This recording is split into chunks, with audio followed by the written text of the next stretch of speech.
Георги, благодаря ти, че се съгласи отново за поредното ни интервю, беседа в този слънчев и прекрасен февруарски ден. Днес нямаме възможност да се виждаме, както сме свикнали с много хора, на живо на беседа, но мисля, че и този вариант през камерата пак е добър, за да отговаряш на някои въпроси, които са интересни за хората и знам, че са им полезни също съзнанието, които даваш.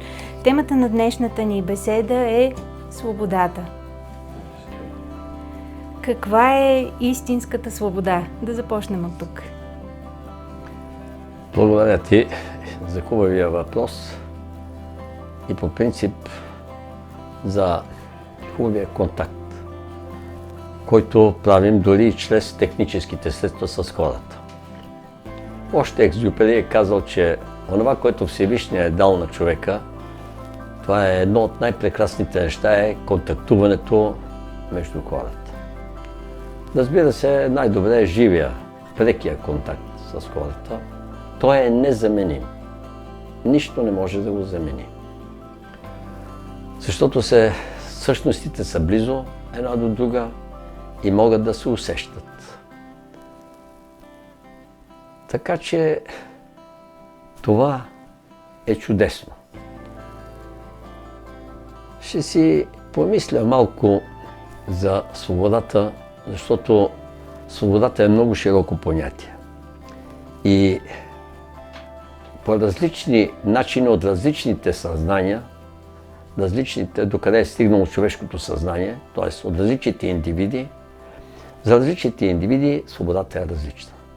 Затова има много свободи и обаче една е истинската, единствената. Мога да кажа космическата, небесната свобода. Божествената свобода. Божествената свобода, ще говоря по-подробно за нея. Защо казвам, че е единствена? Защото тя произлиза от всемилното съзнание.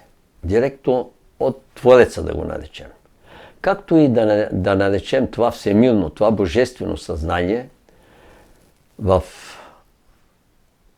прав текст може да се каже, че то не е само съзнание, е осъзнаване. Съзнание и осъзнаване, това е комплект от две думи, които са неразривно свързани.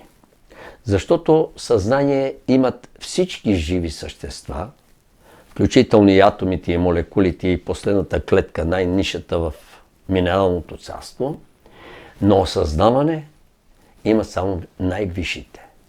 Истинско осъзнаване има само при свръхсъзнанието. Човек използва два вида съзнание. Съзнание и подсъзнание. Това е масата от индивидите. Но когато използваш съзнанието и подсъзнанието, а не включваш в него самосъзнанието и свръхсъзнанието, това са всички видове съзнания, за които може да се говори, тогава ти работиш с 50% от човешката си същност. Когато включиш и самосъзнанието, това вече е 75%. И в крайна сметка 100% вече, или ако няма 100, поне 95-6%, когато включваш и свръхсъзнанието до там, докъдето можеш да го разбереш и да стигнеш в него. Това вече е пълното осъзнаване на индивида или пробуждането. Тъй като повечето от хората на Земята, човешките индивиди, са спящи. Те водят един спящ живот. Малко са пробудените същества. Пробудените същества са, когато съзнанието им се отвори на пълно самосъзнанието и когато работят със свръхсъзнанието, дори от време на време. Свободата се постига само, когато всичките тези съзнания ги използваш. Това вече се казва осъзнаване. Но осъзнаване това е вече само на висше мислещо същество. Затова казваме съзнание, осъзнаване, че то е комплект от две думи, който е. Значи, върви винаги заедно. Но съществата, които са на по-ниска фаза на развитие от човека, те са в съзнанието, но още не са в осъзнаването. Защото само човек започва да осъзнава, че е индивидуалност, че е личност че е нещо и някого. Нали? Не може да викаме на кончето и да му казваме Камен, а пък на кравата да й казваме Пенка, но тя нито си знае името, нито знае и може да употребява личното местоимение аз. Докато човек работи вече с тия неща и освен това има той да слово да обясни за какво става въпрос, докато кравата или който и да е животно може да даде сигнал. Мучи така, че когато и се пие вода по един начин, се обажда. Или кучето лае по един начин. Когато е гладно, по втори.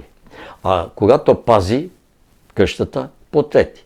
Когато обаче му е тежко и се измъчва, по четвърти начин. С ким ти? Но това е проявата, физическата проява на инстинктите, но не е изразяване на нещо повече. Макар че и животните имат някакво подобие на чувства. И така, сега ще направя един паралел, за да се разбере истинската свобода между религията и истинската духовност, божествената. Преди това само ще уточня, че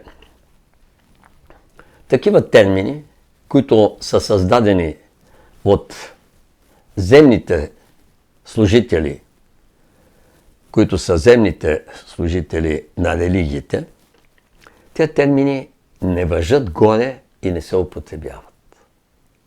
И дойде време да се каже истината в прав текст. Чудесно е, когато хората казват в името на Отца и Сина и Светия Дух. И аз съм го употребявал много пъти и може би ще разочаровам някого, когато кажа, че просто това е изразяване на едно и също всемирно съзнание, изразяване на едно и също нещо в различни аспекти, а така са го кръстили земните хора, за да бъде малко по-добре да се възприема. Религията си е свършила работата, понеже е направила една система за по-леко възприемане на хората с различни видове съзнание, на невидимото, неизвестното, което е таинственото, може да се каже, космическото, небесното. И тя е била много полезна до сега.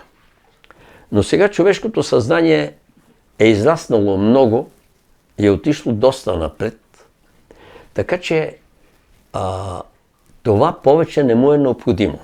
То трябва да знае кой е източникът на неговото съществуване, източникът откъде е дошъл, или може да се каже поземно, кой го е сътворил, как е роден, трябва да знае.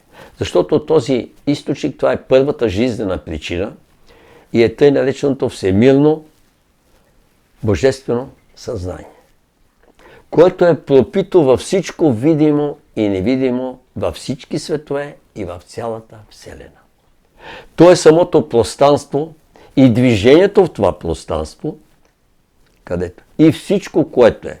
Ако го сравним с атома, то е самия атом, пространството вътре в атома и пространството извън атома.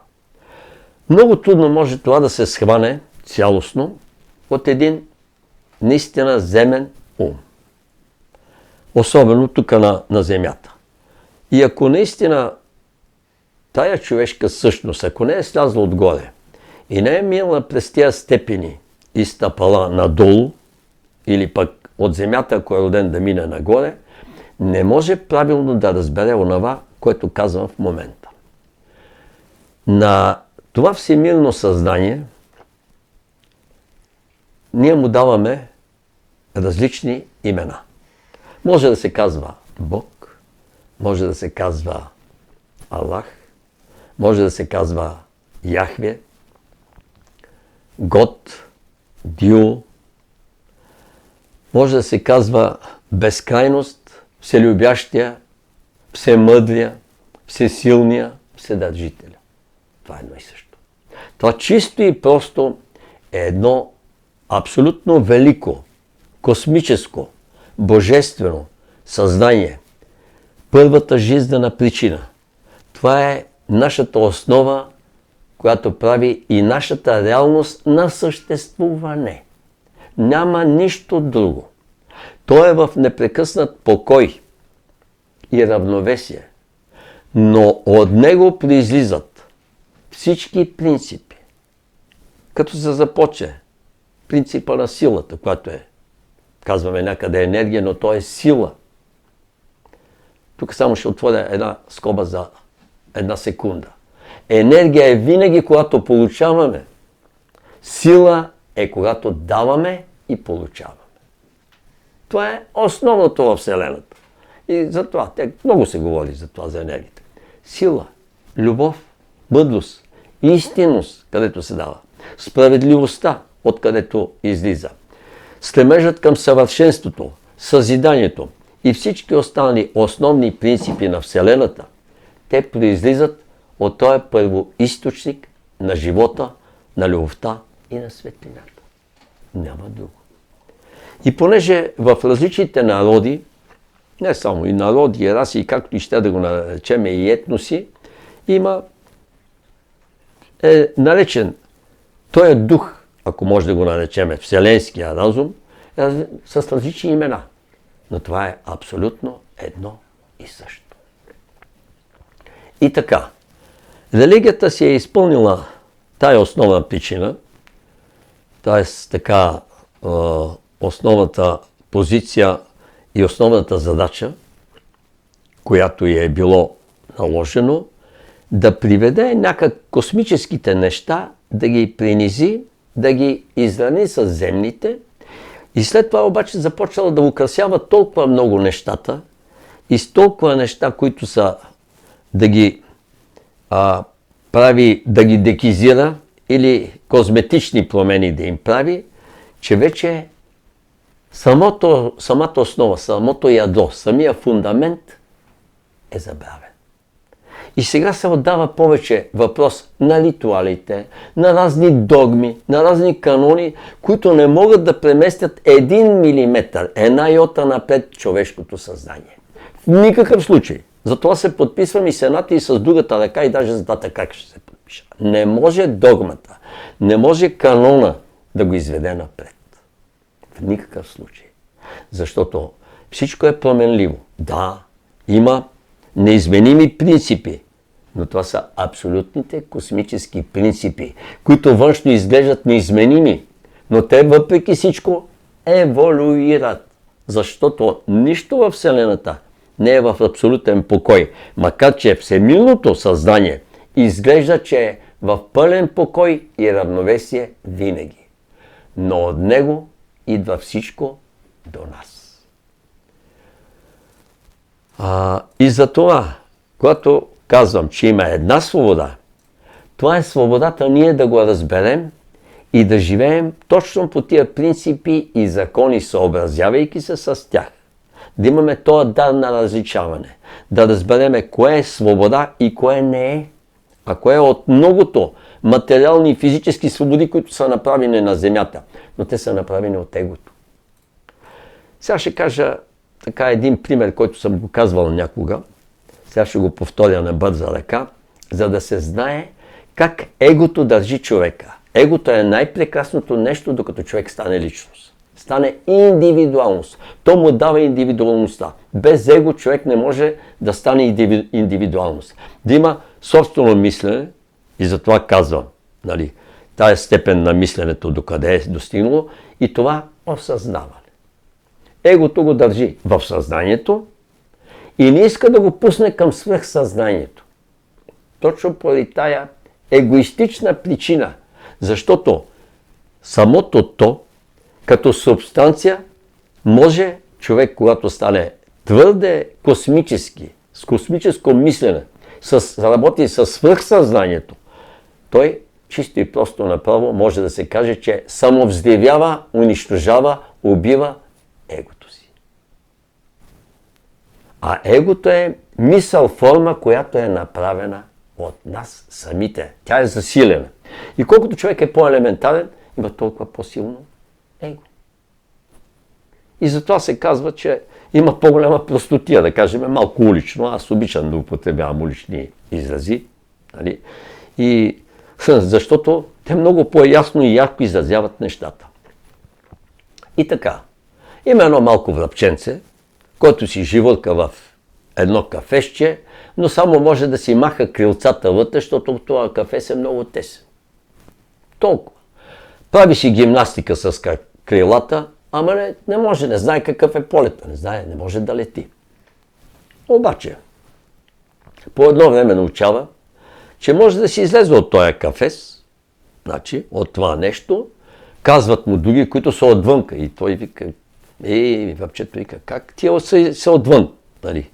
Усеща, че има някаква рамка, има някаква килия, има някакъв затвор. В крайна сметка, успява да излезе в по-големия. А по-големия също е клетка, само че е по-голяма. Да кажа, в своята клетка връбчето не може да лети. Обаче в клетката на гълъбите, където са една друга общност, дали, по-големи птици, то вече лети. Макар че пак не знае, че е в клетка, докато разбере, че е в клетка, ако иска да лети и да търси нови хоризонти. Лети, удря се тук в мрежа. Лети нагоре, пак надолу, няма къде. Макар че клетката на гълъбите е точно 1000 пъти по-голяма от клетката на връбченцето. Така. Обаче, все пак, връбчето чува, ако иска да слуша и да внимава, да се развива, че някъде имало още по-голяма общност на едни по-големи птици, където били свободни. Непрекъснато чува за свобода. Ами първото не е свобода и второто не е свобода. И третото, като влезе в клетката на орлите, после разбира, че и това не е свобода. Но му казва, че е свобода. Така. И то почва да лети. Ама лети дълго. Клетката на орлите е 1000 пъти по-голяма от клетката на гълъбите. Следователно връбчето казва, тук вече мога да си летя, уморявам се, даже от полети, въртя се. Но изведнъж идва една друга птица, която е с крила, ама не е точно птица, с човешко лице, т.е. ангелче. Силда отвънка, по край мрежата, вътре е връбчето и казва, моето момче, искаш ли, синко, да излезеш от тук и да летиш в небето? То е безкрайно. Тук е прекрасно, казва връбчето. Как реши ли там, ако стане опасно нещо, и няма друго. Това е най-голямото, което може да има. Значи до тук спира човешкото съзнание и егото може да задържи в тая клетка, макар и голяма, човека, а може и той, ако продължава да търси и да се стреми нагоре към светлината, към любовта, към Бога, както го казвам, накратко сме го приели, тогава вече може да напусне клетката.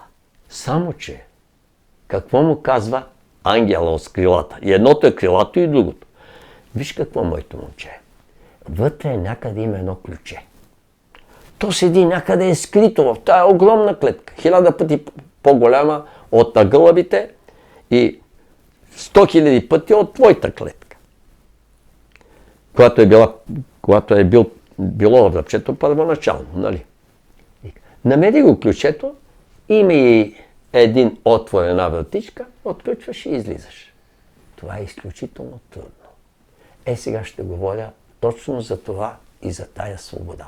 Това беше само прелюдието, само увода. Така. Започва да търси, да полага усилие нашето връбченце, нашия възпитаник, търси, полага усилия и аз ще кажа точно какви усилия трябва да се положат, за да може човек да намери ключето и вратичката за истинското небе, при истинските неща, т.е.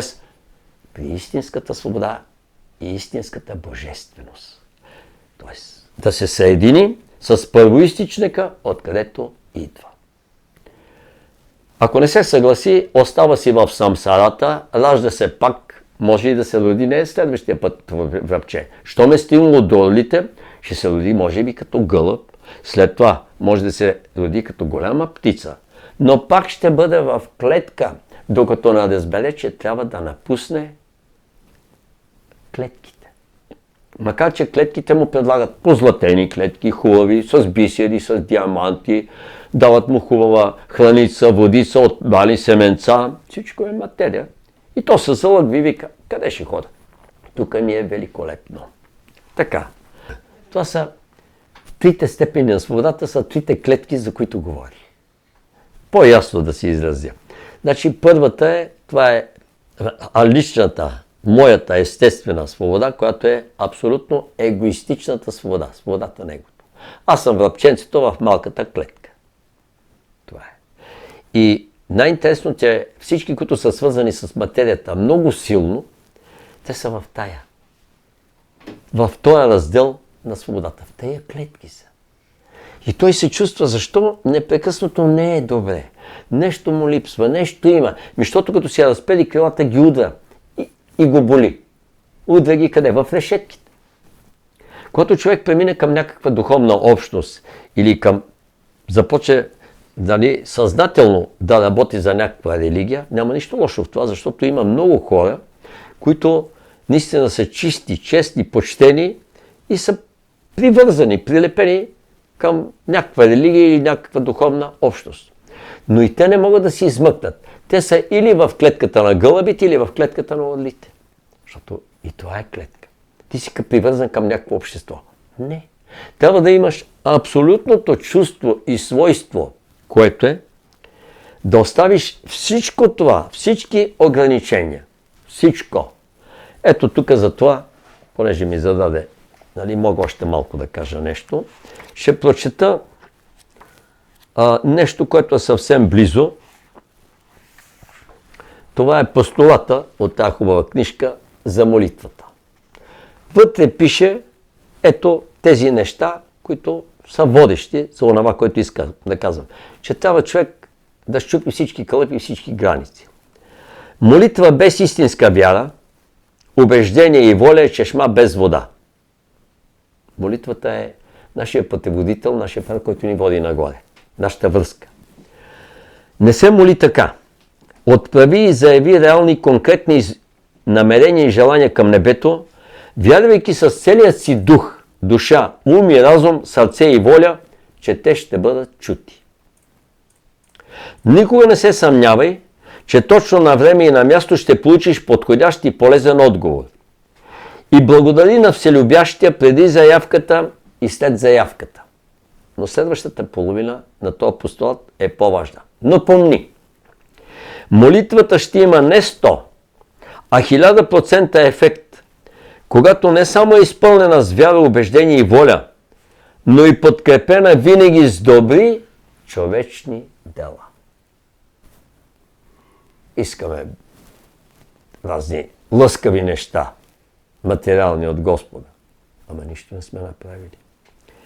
Счупи кълъпа, разби матрицата, изхвърли рамката, изгори бариерата, пръсни бутилката на човешките ограничения и старото съзнание, което те води към материята. И започни да живееш в вселенията на духа. Там, с невъзможното, с невероятното, с немислимото, с нелогичното. Но това е истинското. Знай, в името на Великия Вселенския разум, а това е Вселюбящия ни баща, може да се реализира всичко. Тук и сега. Заживей така веднага. И понеже аз съм в този живот и виждам чудесата, които мога да кажа вече за последните 20 години, откакто служа на Бога, даже 22, са безброй. Само да има човек очи да ги види и да знае, че това наистина е чудо. Сега пристъпваме към подробностите. За да постигне човек това, което току-що казах, да успее да излезе в голямото, светло, прекрасно небе, да лети където иска и да усети абсолютната, пълната свобода на духа, трябва да положи изключително много усилия и наистина е изключително трудно, но не и невъзможно. Защо? Защото непрекъснато трябва да внимава и да се държи непрекъснато за истината, защото истината ще ви направи свободни. Ама истината се държи за мъдростта и за любовта. А те трите са едно цяло. Любов, мъдрост и истина. Без тия неща не можеш да вървиш изобщо по пътя, да търсиш ключето и като намериш ключето, започваш път да търсиш вратичката. Никак не е лесно. Наистина. И много, които са намерили ключа, мислят вече, че са абсолютно духовни, те са стигнали едни големи висоти и така нататък, но се установява да, ама не. И така. Значи човек наистина е истински здрав, богат и щастлив, когато хем намери ключа, хем намери вратичката. А за това е необходимо да се направят следните прости и достъпни неща, но те трябва да се направят с постоянство, с вярност и с полагане на усилия. Кои са те? Да станеме и да разбереме, че всяко едно същество, мравката, калинката, до слона и до човека, има един произход и от едно място. Или както съм написал в Златните завети, духовното съвършенство започва тогава, когато човек стане способен да вижда равенството и правото на живот на всички живи същества. Няма войни, няма лов, няма риболов, няма месоядство, няма ред глупости, които се правят, няма наркотици, няма проституция, няма хазарт. Има един прост, чист, свещен и свят живот. Това е. И така, тогава, когато ние разбереме, че сме едно цяло с всичко, никога човек съзнателно не може да настъпи червейче, мравчица, дори гасеница и каквото и ще да е. И да нарани някакво живо същество. Да, без да иска може. Включително комарът и мухата. И когато човек тръгне по този път, той тогава разбира, тогава започват да му връщат на него, така да се каже, топката, когато направи нещо негативно, той пати 10 пъти повече, а не по някой пъти 100 плаща за този грях, който е извършил тая грешка с живо същество. Дали го е наранил, дали го е убил, дали не го е огорчил или независимо по какъвто начин да е постъпил негативно към едно същество живо, то му се връща на него. Но на този, който върви вече по пътя, му се връща много повече, за да го подсети още повече, че трябва да полага повече усилия и да върви правилно по пътя. Когато обаче човек се сприятели и знае, че всичко това е така, той усеща как цялата природа става приятел с цялата природа, става приятел с цялата Вселена, става приятел с всички разумни и неразумни същества. Дори камъка няма ти падне на главата, ако трябва да паднеш и си измести траекторията. Защото и него го командва вселенския разум. Аз имам доста примери за това и мога да кажа в оная буря, Силвина е свидетелка, когато отивахме към колата, когато видях, че идва и се разразява, от двете страни на пътеката на 5-6 метра бурята вилнееше и се чупеха и падеха дървета, големи в диаметър по 40-50 см. Като клонки. На пътеката, по която вървяхме ние, 4 човека бяхме, един след друг по пътеката, от време на време вятър донасеше някоя суха шишарка и падаше там.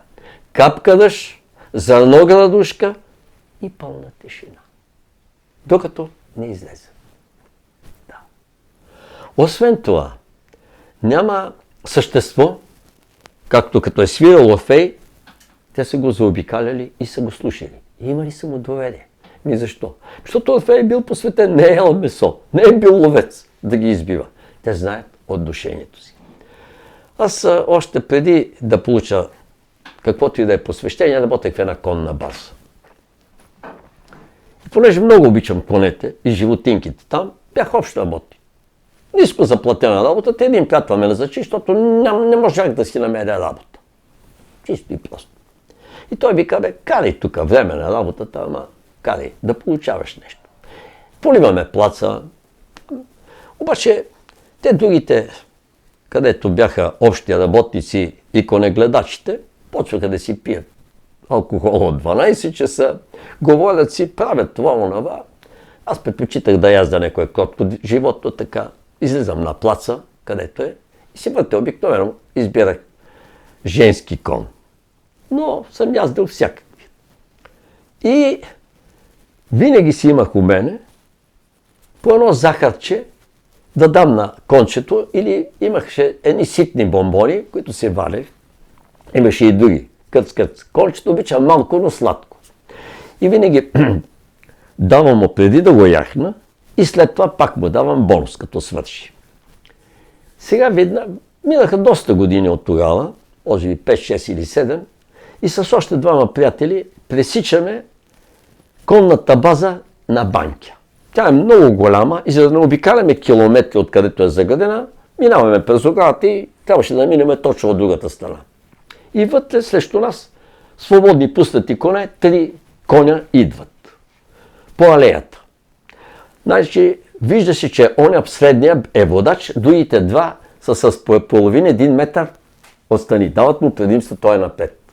И аз виждам, че той е водач, той е в средата, другите два са отстрани. И аз най-случайно съм в средата, се падам, а двамата ми приятели отстрани и отиваме да видим мястото на един приятел, който е до оградата. Има на дядо му там нивата.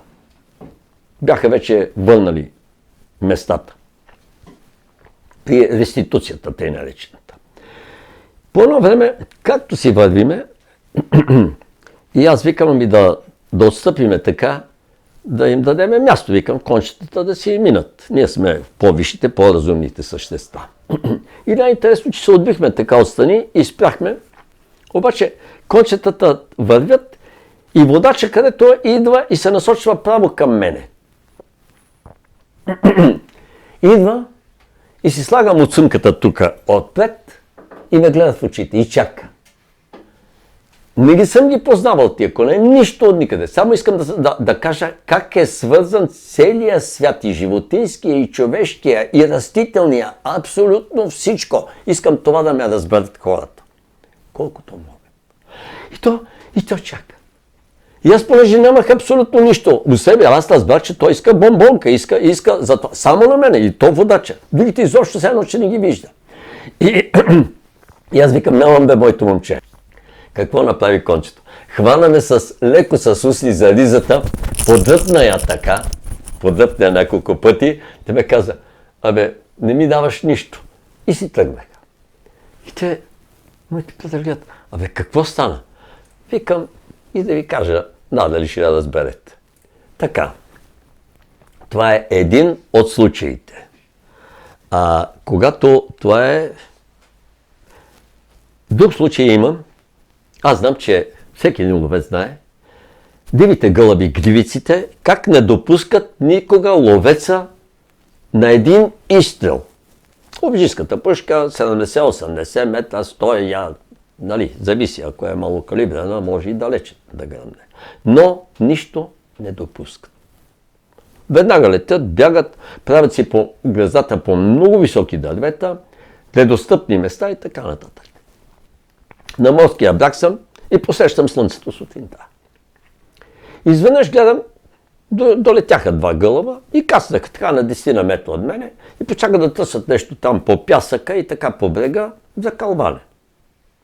Аз гледам сивички, нормални, погледах това и като ми мина посрещането на слънцето, те така на 10 метра от мене, пак ги погледнах и видях белия пръстен около гушките им. Гривеци. Диви гълъби, където трябва да бягат от човека, те когато видят човека. Бяха дошли там и по едно време дойдеха още 2 души, нали, които разходка си правеха край морето и птиците отлетяха. Имат ти доверие. Значи, трябва да заслужиш доверието на природата. Пак казвам, да се отнася с уважение и към камъчето. към камъчетата в Лучия, не става въпрос и към водата, и към тревичките, и към цветенцата. Тук така да не нанасяш никаква вреда, никаква щета на природата, да я чистиш където имаш възможност и да се грижиш за нея. Това е цялата философия. Човекът трябва да бъде стопанин. И тогава се свързва абсолютно с всички същества. И мравката, и слонът ще те уважава. Не знам дали съм го казал официално, но този случай ще го кажа, защото е изключителен, изключително фрапиращ и много хора не са го разбрали. Но аз го разбрах, че е така и изглежда тези, които са написали тая история, са били доста посветени хора и вътре в нещата. В началото на миналия век един англичанин отива на сафари фабрика, в Африка отива и убива слон. Прибира се. Нищо. Убил слона. Минават 50-60 години след това. Не неговия син, а неговия внук пак става ловец като дядо си и отива на сафари в Африка. Много години вече са минали и там водачите ги водят в саваната, къде тигри, лъвове, не знам какво има. И разбира се, има и слонове, има бироли, африкански, не знам какви животни още. И трябва да пренощуват, много се отдалечили от лагера. Там имат палатки, имат джипове, имат всичко, разпъват палатките и влизат да спят вътре. По едно време идва от някъде един слон, през хода на палатката си мушка хобота, хваща един, вътре са били 5-6 човека, които спят един до друг. Хваща само един от тях, точно определен, изкарва го навънка, смачква го, убива го и се заминава. Това става за много време, за една минута, две. Така. Интересно е било, че ако искал да убие всичките, слон щеше да мине като танк през палатката, те са вътре, знаят, че вътре има хора и приключват курса. Но не, само един, определен. Започват едно изследване да се види защо слонът точно един е измъкнал. Иначе те са били няколко палатки с вътре по няколко човека. Да кажа 20 човека и повече. И той е само един еди кой си. Какво се установява това? Това е абсолютният пример, че сме едно цяло с животинския, с растителния свят, с човешкия, т.е. с всички царства, като се почва от минералното царство, растителното царство, животинското царство и човешкото царство. От това се състои целият свят. Живата същност на Вселената. Така. И се установява, че дядото на тоя, това е внука, слона, внука на оня слон, убива внука, който е дядото на тоя, е убил дядото. Ау! Ама нали са животни? Значи, по-ясен от пример от тоя, че всичко е взаимосвързано и взаимообусловено, аз не мога да кажа. Това е един пример. Мога да дам още редица примери. Редица примери за човек, който си обичаше тук, един наш съсед, имаше конче. И казва, за дърва отивам. Напълнил съм каруцата, обаче изведнъж ми става лошо и аз вика се хванах отстрани за каруцата така, не мога да седна да се кача. Обаче викам на Коля, тръгвай. И аз нямам сила, ама вървя до него, трябва да се прибирам. Животното върви, обръща се и ме поглежда и когато вижда, че са на всеки 100 крачки, спираше, за да си почивам аз. То като усети, че намаля ход, някак имах някаква връзка, вика. Защото той много го обичаше наистина кончета. Аз го гледах как се отнасяше с него. Как човешки и дори и братски да се каже, пак е така. Но приятелски и човешки. Изключително много се грижеше за него, много го гледаше и много го обичаше. То си личеше. Не го преуморяваше, не го караше, никога не го е бил. Само му говореше. И съществото го разбираше. И вика, така се прибрахме. Когато се прибирам, казвам на сина ми, че не мога, качват ме с жена ми в колата, закарват ме в болницата и там казват, пред инфарктно състояние щел си да заминеш. Аз вика се прибрах бавно. Кой на спиране ме заведе до къщи, аз не мога да го командвам. Той сам спира, даже спрях да говоря, защото не ми стига дъх. Това е пак един от примерите, които казвам. И заради това природата слуша някои, примерно, чудотворците, светиите и така нататък, адептите, аватарите, понеже знае и е близка с тях. Това е първото условие, което е да се сприятелиш с природата, за да тръгнеш към божествената свобода. След това вече идват доста други неща. Трябва да приложиш много силна воля, за да не бъдеш като останалите и на всяка една подигравка, дали е всяко едно огорчение, да се опитваш да върнеш. Не. Наистина, когато е казано, Исус е казал да обичаме враговете си, аз казвам да обичаме и враговете, и предателите си, т.е. всичките. Най-напред ще бъдеш доброжелателен към тях, добронамерен или най-напред неутрален. Но след това свикваш с минаването на дните, виждаш как започваш да се промениш и наистина тия хора ги разбираш и започваш да им излъчваш обич. Като се стигне до това, вече това е върховната форма на общуване между хората. И тогава вече си тръгнал наистина по пътя на светлината, на любовта и на живота към Вселената. Няма друг път, няма друга истина, няма друга свобода. Тогава вече започваш да получаваш свободата и да я усещаш в себе си. Но ти си толкова разумен, че никога няма да направиш нещо неразумно, както останалите хора. Един приятел ми казва така: Георги, аз реших, вика, да прилагам воля навсякъде като тебе и понеже знам тая истина, трябваше в отношенията си между мъжете и жените, аз вика, исках да приложа това, значи да прилагам само свещената любов. А свещената любов? Или има малко секс, или никак. Но да е дораснал и другия човек. Защото имам доста примери. Един приятел ми казва, знаеш ли, моята приятелка е много духовна. Водехме си нормален, приятелски или семейен живот, да се каже. Всеки си правихме редовно.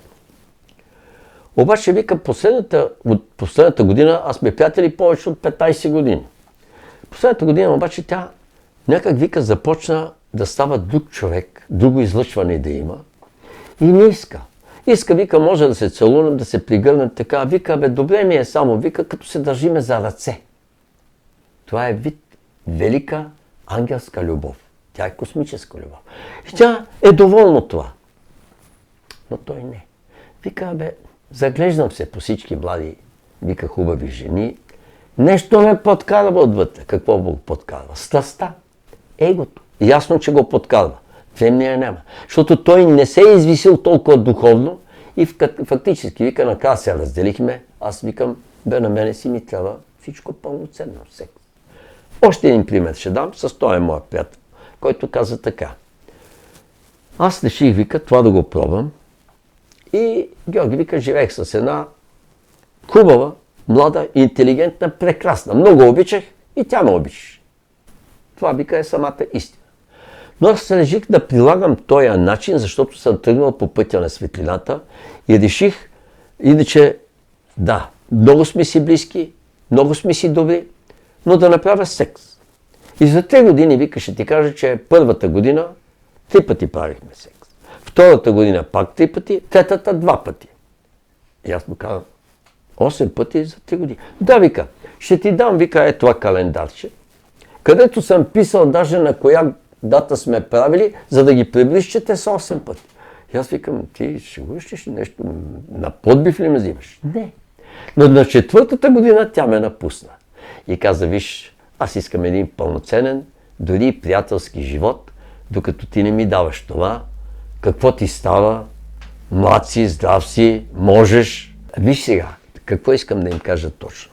искам да й кажа как да се отнасят един към друг. Разбираш ли? Защото без усилия, ама без полагане на максимум усилия. Чак сега Силвина разбрах какво значи да полагаш максимум усилия.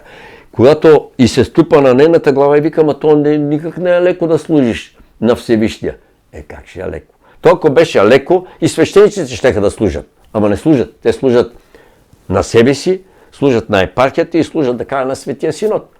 Но за малко от тях може да се каже, че служат наистина точно на Всевишния. Ако спазват тези морално-етични норми на Вселената, за които говоря тук, що в момента. Това са морално-етични. Да се отнасяш към природата, като към приятел, като добър стопанин към всичко. Без, ако не се отнасяш така, край. Верния няма за това. Така е положението. И затова се изискват много усилия ежедневни и много време и много години. И понеже хората не могат да издържат и се отказват, а това никак не е лесно. Това е, аз съм го изпитал. И, значи, но докато не изпепелиш егото у себе си, трябва да го изпепелиш напълно и тогава вече получаваш моментална връзка с Вселенския разум. Веднага. И тогава всичко ти се нарежда в живота. Защото той ти дава, но той иска ред и законност. И никога няма да даде нещо на егоиста. А към егоиста този свят е твърд и диамантен. На земята може да му дадеш нещо. Може да му направиш добро. Няма мекушавост горе. Щом е егоист, той бива тормозен до дупка. Докато не си промени абсолютно мисленето. Значи отгоре така се отнасят към него. Но понеже хората са толерантни и виждат, че това нахалство на едно обикновено простаче, което задминава всичко останало, на този нахалник, той понеже няма никакво право на нищо, иска на сила да го вземе. Това небето не може да го допусне, но хората го допускат. Ето това е. И затова той върви тука и като го допусне един път, два пъти, три пъти, пет пъти, затова се казва. И прекаленото добро се наказва. И прекаленият светец не е дар Бог. Но ето всички тия работи трябва да се знаят и да се казват, защото оттам тръгват нещата. И когато тръгват, когато направиш вече една яка, стабилна, неразривна връзка с небето, а ти трябва да докажеш, че си верен, постоянен и никога не ти омръзва и не те мързи да полагаш усилия. Никога. Винаги в името на небето. И го слагаш на висота. Дали ще му казваме Бог, дали ще му казваме Аллах, дали ще му казваме Вселенския разум, всемирното съзнание или Божественото съзнание, дори Христовото съзнание. Това са на етапи. Значи, винаги трябва да сме готови всичко това да има приоритет пред другото. И да не си правиме забежки или да си мислиме, че може по друг начин да живеем. Не. Вече живееш горе в светлината и дори да слезеш при хората, не трябва да бъдеш като тях. Трябва да бъдеш пример за тях. И така. Иначе, обикновено съзнанието, божественото съзнание се разделя, т.е. всемирното се разделя на всемирно, най-висшето където е, божествено съзнание и Христово съзнание. Разбира се, има и съзнание на Йехова, на Яхве още го казват, или Яве, или Йова го викат евреите, Хъто го изпускат, мисля. И така. Това е отговорника, който е управителя на материалната вселена. Той е Господ, който е, или той е Дух Велик, който е тук. Така че всичко преминава през него и затова се казва, че Светия Дух е чисто и просто свързването на всички тия съзнания. Това се казва Свети Дух. Не е нещо друго. Свързването на всички тия съзнания, когато са свързани и ти имаш връзка с тях, имаш връзка с Светия Дух. А не Отца. Отца го е нарекал Божественото съзнание. Христос, като беше на земята, го е нарекал Отца. За да бъде по-ясен. Значи, а това са фактически двата велики принципа, мъжкия и женския принцип, който се изразяват чрез Божественото съзнание. Разбира се и чрез Христовото съзнание. Всички неща идват от там. Няма друго. Няма както са наречени, както са направени тия и такива същества.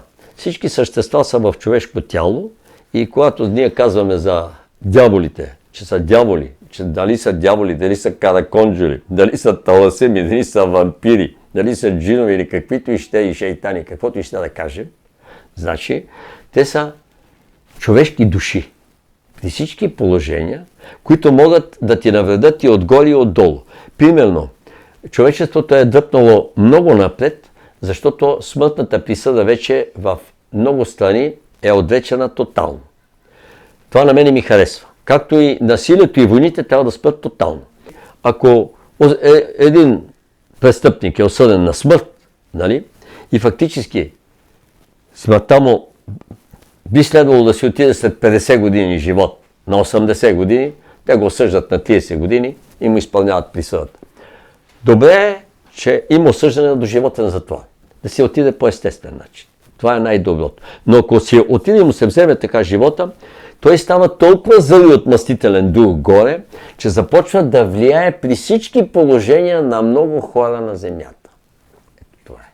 Докато иначе по-не може в човешка форма да направи нещо по-лошо, нали?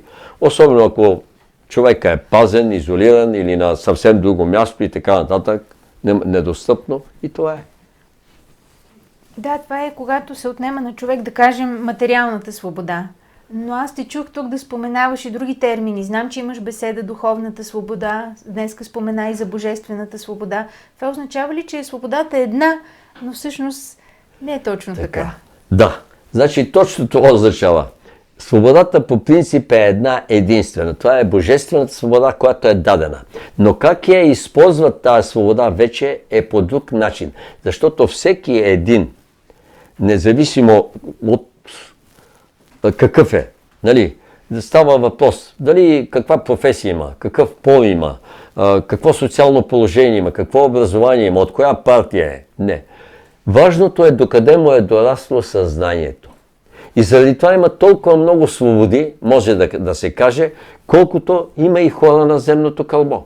Ако са 7 милиарда свободи, защото те имат 7 милиарда видове съзнание. Ако са 10 милиарда свободи, защото всеки мисли си, че това е неговата свобода. Значи, ето това са дребните свободи. Това са дребните свободи на материята, дребните свободи на егото. Когато, както той, моят приятел, вече получи след това директна връзка с космоса, и сега е много радостен и щастлив от тази гледна точка, защото викам, ти издържа. Кой, викам, щеше да издържи млад, здрав мъж, а да не се почина на тялото си и на страстта си? Абсурд. Викам, такива като тебе се броят на пръсти на земното кълбо. Наистина на пръсти. Значи, примерно едно време имало такива монаси аскети, нали, които се издържали. Така са издържали и богомилите. И затова богомилите са получавали много бонуси от тази гледна точка. Но, ако човек се остави пък да преживее нещата на страстта си, той си мисли, значи може да се оставиш на страстта, ако нямаш никакъв опит. Това искам да кажа от кухнята, вадя тези примери. Ако имаш вече опит, при всички положения, трябва да започнеш, така да се каже, да опитомяваш, значи да обучаваш себе си, да овладяваш тази страст, а това е твоето его. И тогава вече всичко си идва на мястото. Чак тогава. Но не това да правиш един успокоителен секс, скарат се мъжи и жената, семейство. И викат, всичко се оправя, както казваше една баба. Георги, всичко се оправя до вечера в леглото с булката. И аз викам, бабо, и е така, и не е така. Така казват мъдреците. За нейното време е било така. Нали? Тя доволна и он е доволен мъжа, излиза, работи и така. Сега викам, не е така. Съзнанието е съвсем по-различно. И това става не един оздравителен секс, напротив, унищожителен, защото след това става все по-зле и по-зле. Те дори да правят някаква любов, за момента са добре, след това се намразнат още повече и още повече, защото всичко започва да се задълбочава и в крайна сметка се разделят. Затова се разводи. Вчера имах един такъв казус. Жена, която така съвестна, гледа си семейството, много добра, много отдадена на децата си, на всичко, което прави. Моли се за здраве, моли се за децата си, за мъжа си, за семейството. Но казва, да, не мога да си представя, че ще кажа на колежките, че се моля и че споменавам думата Бог. Не мога да си представя, че ще кажа на мъжа ми, че толкова обичам животните, че ще спра да ги ям. Тоест има някакво зрънце на духовност, на вяра, на упование в Бога, но всъщност я няма тази свобода да изразиш духовността си. Така. Тази свобода, другото име на тази свобода е смелост, доблест и наистина истинска обич към морално-етичния кодекс на Вселената, който е в основата на божественото съзнание. Тоест, към Бога. Истинска обич към Бога. Който иска наистина обича Бога, той веднага е готов да си даде фактически живота, а не само да даде тъй наречената свобода. Тя не иска да си даде не свободата, спокойствието. Защото иска да бъде добре с децата си, с мъжа си, с всички иска да направи. Не може. Значи те са такива съзнания, които няма да я разберат, следователно тя трябва да държи за своето, ако иска да върви по пътя. Ако иска да си гледа просто в нейната малка черупка и нейното гнездо, е права. Тя пак е права. Но така продължава да се върти самсарата. Раждане, прераждане, раждане, прераждане, слизане, качване. И това е вечно. Докато наистина не застане и не каже, виж, не ме интересуваш, много те обичам, но ще те оставя. Ще се разведа с тебе. Не искам да виждам. Ама ние имаме деца, това. Децата не ме разбират. Значи няма нищо общо с родителите си. И с децата си, и с мъжа си, и с майка си, и с баща си. Щом не ме разбират, ти усещаш, че си правя и вървиш по пътя на светлината. Да, имаш някаква духовност, но тази духовност трябва да се защитава всеки един момент. Всеки един, аз не искам чак такава наистина отдаденост, както богомилите сами са се качвали на кладата. И се казва, не ме връзвайте за кола, аз ще се хвана сам за него и ще изгоря. Няма да избягам от огъня. Те нали са ги връзвали на кола на кладата на мъчението. Така. Значи, понеже като нямаш тая сила на волята и тая вяра, не се опитвай да вървиш по този път. Защото ако го правиш на сила, той те води в другата посока. Трябва да имаш абсолютната убеденост, абсолютната вяра, че това, което правиш е истинно и вярно и да имаш... Няма начин тогава да нямаш подкрепата на небето. Няма начин. И ако имаш тая смелост, тя да откаже месото и след време мъже и също ще го откаже. Защото тя е по-висша в духа и по-нисшия взима пример от по-висшия винаги. А не става въпрос, както казват, с какъв ходиш, такъв ставаш. Ама това е старата поговорка. С какъв ходиш, такъв ставаш. И така. Значи, тая жена върви добре по пътя, но не върви цялостно. Тя стига до, това е клетката на орлите. Максимум. Не може да излезе от нея. А за да си излезе от нея, излезеш ли от нея, влизаш в голямото небе и ставаш част от него. Тоест, веднага правиш връзка с вселенския разум. Веднага той започва да се грижи за тебе. Виждаш как всичко се получава. Онзи ден тук беше един юнак и вика, Георгиева, как пах месото, това, онова, вика така и тръгнах по пътя. Моментално става точно както казваш пред мене, върви, вика Господ като снегорин, разчиства, сняг може да е 2 метра партинат, аз вървя така леко, почнаха да стават нещата. Всичко ти е уредено. Да, всичко ти е уредено. Защото лично започва да се грижат отгоре от небето. Имаш пряка връзка, но спазваш небесния закон и ред винаги от А до Я. Най-напред той. И след това всичко останало. Това са морално-етичните принципи на Вселената. Морално-етичният принцип на Вселената, това може да се каже, че сам Бог. Той е изтъкан само от такива принципи. Тоест, божественото съзнание. Благодаря ти. Може би да си пожелаем да имаме волята и силата да откриваме ключа. И оттам нататък пътя. Това е най-важното и всички, които го открият, ще ти кажа, че има два пътя за спасението, макар че казват, пътищата са много, но единия път е към светлината, който се състои от много пътеки. От много индивидуални пътеки. Но той е път към светлината. Другите пътища са. Значи, мога да успокоя всички. Не искам да говоря за живота след смъртта или за самата духовна трансформация, наречена смърт. Което за мене, лично за мене, е велико нещо. Велико нещо. И чудесно. И прекрасно. Както са посрещали всички така високо осъзнати души, смъртта. Защото знаят за какво става въпрос. Но иначе пътищата са два.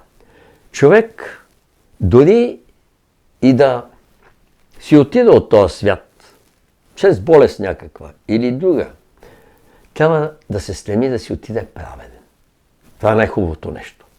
Защото тая праведност, дори в последния момент да се разкае, затова когато идва още на времето свещеника и казва, изповядай се.